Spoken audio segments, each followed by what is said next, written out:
to the Frugalpreneur podcast. I am your host, Sarah St. John, and today's guest is Dave Wogahn from author Imprints. Welcome to the show. Hi, Sarah. Thanks for having me. And can you tell us a little bit about yourself, your background, and how you got into this whole business?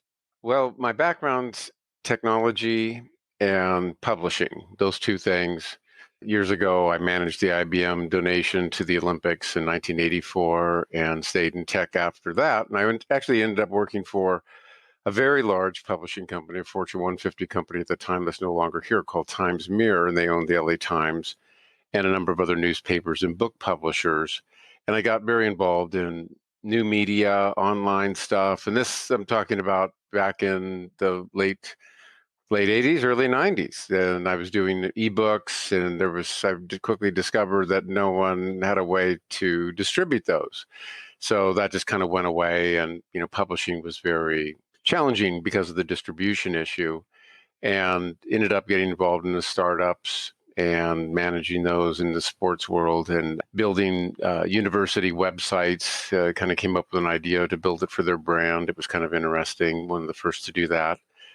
And then I had a golf directory, and my wife bought me a Kindle in, I think maybe 2008. Started playing around. People asked me to create ebooks, so I did that. And next thing you know, that became a much better business than the golf directory business. Yeah, I saw on your website that you were in the 1984 Olympics. You worked for them. And so what was it that you did again? You had mentioned it kind of in passing, but... Yeah, the Olympics is organized by the city, and they have an organizing committee. This is true of every Olympics that's held. It's done by the actual the host city. So you put together an organizing entity, and then they kind of fill that out like any business. And IBM in this case was a major sponsor, more than $10 million in those days. And it was actually the first year that they had a PC at the Olympics. And this is pre-Mac. I think there was Apple II out, of course, but we had they would pull up trucks of IBM PCs and say, what do you want to do with them? So I was the one that had to tell people what to do with them. Oh, They don't want the vendors telling people what they can and can't do. They want someone on the committee to do that. So we did that.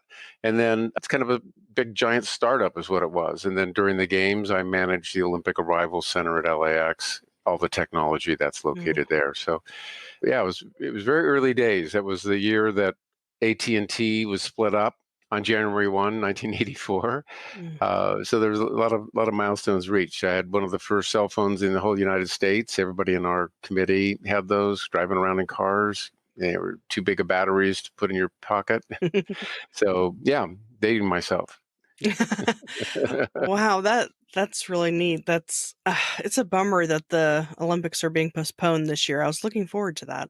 I guess it's going to be next summer, but I can't even imagine what those poor people are doing because I just know how much work it is. It's so stressful. And then on the other hand, now they get a little breathing room, and, hopefully they can stay employed, because that's always the tricky part, because it's a temporary job. You're only there for a few months. Wow. Yeah, that would be a lot to reschedule, rearrange. Not a job I would want. Yeah, it's worse for the athletes. I mean, they're in peak performance for right now. Yeah, so they have to keep that going for another year. Yeah. And can you tell us about your business, Author Imprints, and what you do there? Sure. Well, a few years ago when I was doing the ebooks, the corporate name is Sellbox, Sellbox, and it was really about online commerce. And I kept that name initially, but then after working with so many different authors and with my background in marketing and branding, I realized that no one was really, or very few were really making a point of kind of an author-centric publishing service. And I began to position the business and my advice in that way, in saying that businesses and individuals, they don't really need to go to, whether it's Outskirts or Lulu or Author House or some of these other, what I call intermediaries. They could have their own imprint. So you can buy the ISBN and you can use these other services to publish the book and not have to pay markups on extra copies and all those other things. So at that point, and I think it was around 2015 or 16, I changed the name to Author Imprints. And that became the sole focus. So the focus actually hasn't changed much. It's just been more of a crystallizing the message to be in support of authors that way. So as far as imprints go, you mean like where it'll say in the book publisher's name Yeah, basically? exactly. It'd be like your own name or some business that you create. Exactly. That's what it is. And whoever owns the ISBN is the publisher. Uh, Technically is the publisher. Now, that may or may not mean something legally, but there are some consequences that people have to be aware of, whether it's branding or whether it's the ability to print your book someplace. So if you go to Amazon, which is by far the largest issuer of ISBNs, they have over a million or 1.2 million in the last year. The data was released from Bowker. I think that was 2018. And they are the publisher of record. So when you go to KDP and you sign up for the print book and you say use the free one from CreateSpace or from KDP Print, that ISBN says that you're been published by Amazon. So it says independent publishing platform is the term that they've chosen for that. And what the kind of the surprising thing for a lot of people is that the only company that can print your book at that point is Amazon.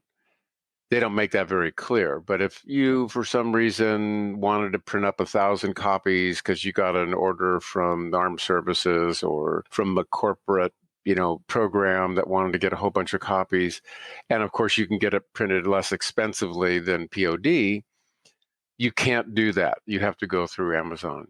Technically, you can't do that. oh That's wow. in the contract. Yeah, it's in the contract. Yeah. Uh, yeah, I didn't realize that because I have a couple of books and I did it through Amazon. So I like the Yeah. fact that the ISBN was free, but I guess there's a catch there. Yeah, it is. And then you have some branding that I think, just depends on the goals of the person. And I've written a couple books and articles on this stuff. And I'm always quick to point out that, look, especially today's authors that are writing a lot of genre fiction, which is a hugely popular and just tons of books coming out in that. In those categories, mystery, thriller, romance, all that kind of stuff. And a lot of those are ebook only. And I had to say, I don't know if there's a reason they even buy an ISBN because a lot of those books do very well in KDP Select. Amazon doesn't require an ISBN. If go to Draft to Digital, they'll give you one free. So unless you're concerned about the branding, then maybe it's really not that necessary. Or like I say, just publishing only on Amazon. Then just use what they give you, Hmm. which isn't anything if it's an ebook, right? So basically, in order to have your own imprint, you have to be the one that buys the ISBN direct from Bowker. Exactly. Yeah. Uh, So in the back in the 60s, there was a United Kingdom was probably a leader in this area, and they got with a professor in Dublin, and they came up with a numbering strategy called the ISBN, and then that has certain characteristics so that around the world you can you can tell one book from another book. So if a book has a different language, it needs a different ISBN. If it's a different shape, size, it needs a different ISBN. You publish 6x9, say, oh, I'm going to do a 5x7, needs a different ISBN. But it was very confusing with a lot of books coming out as, okay, which country did that book come from? And, is that, which edition is that? And so they wanted to have a way to distinguish one book from another book. And so that's when that was really born, was back in the kind of in the 60s. And then they have since developed it to a longer number and so on.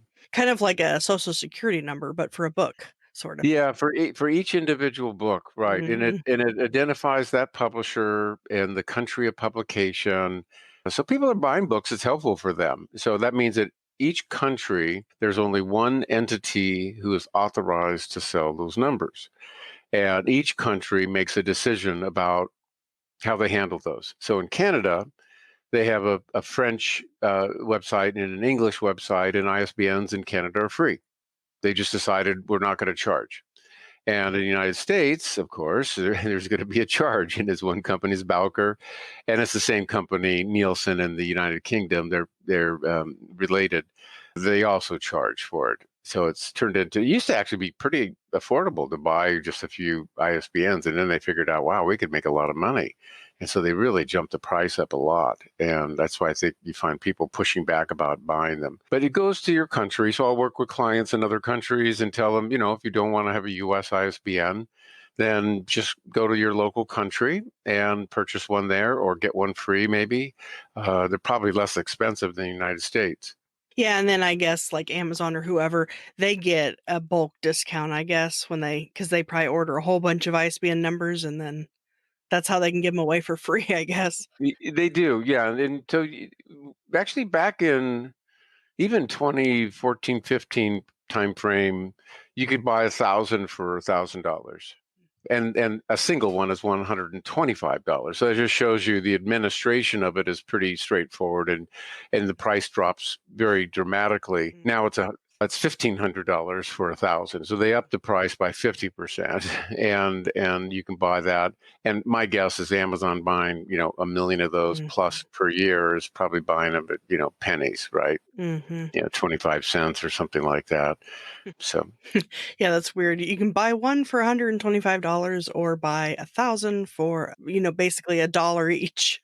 yeah, yeah, and it's frustrating. Right? I don't blame a lot of small publishers who kind of intuitively they could sense a value there, but they're kind of locked out because of price wise, or maybe no one's explained the value to them. So Mhm. those are the books I've written too, and the articles is just trying to educate the public about that. So then when someone comes to you, basically you have them buy the ISBN, I guess, Mhm. and then what do you do from there? So they will buy the ISBN in the name of their imprint. So they'll choose a name. And again, I got a book on that. I got website articles on it too. There's a process to go through, try to figure out that it's not a name somebody else is using, not a trademark name, that type of thing. But yeah, they get the name. Usually they'll buy 10 because they kind of, at least in the beginning, you have high hopes of publishing more than a couple books, and you need 2 to 3, possibly 4, depending on how many formats you're publishing in, because you would need one for hardcover, and you should have one for audiobooks as well. Although Amazon ACX doesn't display or use one. Same, they're kind of like Kindle in that way, or KDP, but Findaway does, and so I've assigned an ISBN to my audiobook through that too. Okay. So your clients, would they all be self-published authors or do you work with traditional as well? I'd say they're probably virtually all. I've got a client now that is a personal friend that I'll help him. He's going to be traditionally published. So I had a call today with the publicist, and we're talking about coordinating some efforts. But there's a limited things that you can do in my position to help a traditionally published author, usually associated more with their own personal marketing, mailing lists, and maybe personal profiles on different, websites. But in terms of, like Amazon advertising or other kind of pricing strategies and changing prices, you can't really do too much of that. So it's a little less successful for me to work with them. And what I tell people, I'm not a publicist either.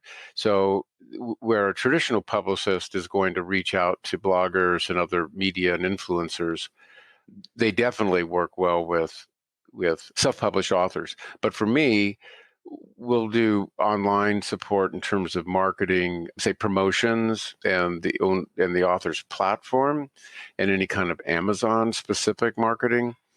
And so those things all tend to be focused on the author, not or the self-published author. That's most effective is for the self-published author. Do you help with like the editing and all of that kind of stuff, or is it more all the stuff that happens after the book has been? Yeah, so we do everything. So the client will come, we'll have a conversation about what it is they're doing. I'm always careful to sell them what they need and not necessarily kind of overdo it. I make a point of saying we don't sell packages because I feel like every book's a little different, and some people feel like they want to have, maybe they had somebody design a cover, or they want that flexibility themselves. But almost always it's going to be a print and or ebook together with distribution and metadata, that type of thing. And then maybe about half our books are edited, and I have a fiction editor and a nonfiction editor, and we work closely together to, get the book ready so that once it is published, it is much cleaner to proof and roll it out. So I do like really kind of push we do free, edits, a sample edit for the authors so that they can see the book. What happens oftentimes is that the author will say, "Oh, I had somebody read it, and 6 people read it, and didn't find anything." And then I'll run it by Katie or Aaron, and then they'll send back a list of things that need to be fixed. And it's like, oh my gosh. And the problem is that once they get it into print and they get that PDF, then it's really more time consuming to fix errors. If they want to rewrite something, if they want to, tweak sentences, it becomes more onerous. And how many books do you have? About 5, 6 books. I took one I don't publish anymore. It was on self-publishing. It was on ebooks, and I published it back in, I think, 2013. I have a book reviewer, Yellow Pages, which I acquired from the publisher a couple years ago. And then I have a 3-book series now that's called My Publishing Imprint, Register Your Book, which is all the registration steps and ISBN and barcodes and things like that, Library of Congress, copyright. And then I have a book on reviews called The Book Review Companion, because I discovered that was just such a massively important topic for a lot of authors. Yeah, and can you give us any kind of tips or advice on the best ways to get reviews? So what I tell people to do is think about it in terms of, I have actually a chart I show people. I have a post on Jane Friedman's blog that has this illustration. It says, your closest contacts are the ones that are most likely going to review your book and most likely to be positive. Not that you even told them to be positive, just that that's going to be their nature to be a little more positive. So before you even publish, you should have some kind of a mailing list, some method of corresponding with your closest contacts to get them a copy of the book, such that once it's launched, then they will, read the book and leave a review for you, an honest review, if they're so inclined, I like to say, because you can't force anyone to do it. That's your first group. And then you might have, and actually you might have like a launch team or some other people who are like really committed to doing that for you. Then you go a little further out in that little, think about ripples, in a lake, right? So that first ripple is all those people who are in your launch team. The next ripple out goes a little bit further, and those are the people who are on the mailing list, maybe some social media contacts, that type of thing, somebody that knows, likes, and trusts you. And then a little further out might be, could be a little broader, depending on how your platform works. That might be the social media, for example. And then the kind of the final ripple in this whole thing is just the public. And so what a lot of people do is they just go straight to the public, which is a huge mistake. And they put the book up, and then they start thinking about a plan. Whereas if they could put the book up and have, usually my marketing clients will have 5 or 10 reviews after the first couple of weeks. And those are just to kind of get the ball rolling, right? So that when you do spend money on marketing and the person shows up at that page, that there are some confirmations. The book's got some reviews. Even if they don't read the reviews, even if they're mostly positive, they still have some reviews, and that person is going to linger on that page a little bit longer than if they just go there and they go, oh my gosh, this thing has just been sitting here since August and has no reviews. So, that's how I try to encourage people, is really kind of think in terms of having that plan in place. But also reviews there's 2 types of reviews, customer and editorial. So the editorial reviews is another thing. Either you're paying someone like a Kirkus to review the book, or you're hiring. There's a bunch of companies that have Amazon readers that you can pay some money to do that. And usually that's on the customer side, but you might go to somebody that who's got either a position with a firm that a lot of people might know, or they have a name that people might recognize. It just depends. Those are editorial reviews. And for a lot of people, maybe even a lot of your listeners, I think one of the most effective reviews, editorials that you can have, is find books like yours, look up those authors and popular books, and see who those other authors are, and see if they'll review your book. And it, depending on how you approach them, you might have some luck there. I mean, if you really put together a quality book and they can see their name associated with your book, they'll do that. And I give examples in the book review companion about specific authors on Amazon, and I actually list out here's the people who reviewed it. And in a lot of cases, the self-publishing folks, we don't have money to spend on Kirkus, $400 or whatever, and even a couple $100 is a lot of money. But if you've written a good book, you can probably find some other people in your genre who will, take a look at it and offer some encouraging words. Yeah, I hadn't heard that idea before. That's pretty cool. I think I might have to try that approach and see. What is your opinion on like those book review sites? Yeah, I guess it just depends on the site. As I said, those are in the Gulf Book Reviewer Yellow Pages. I have it divided into bloggers who will post things, and then I have another section for blog tour organizers who will kind of run review tours for people. And then there's a business section where you have traditional reviewers, which is really hard to get into for a self-publisher. And you have services, and you have what I call hybrids, and you have, what was my fourth one? I have to think of it. The hybrid is somebody who says, we'll review X number of books per month or year. And if you don't want to wait, we only accept a certain number of these, but you're welcome to pay us X dollars and we'll review your book. So whether or not that's a come on, to say that they do some for free or not is another story. But those are what I would call the hybrid ones. Oh, and then there's paid. So like Kirkus is a paid one. That's an example of somebody that you would actually pay. So it's paid, hybrid. I like the services ones, whether it's Hidden Gems or, Goodreads isn't that great, but I like the model of you're going to promote the book to a bunch of people who sign up. I don't know who's going to get the book, and hopefully they'll write some reviews for it.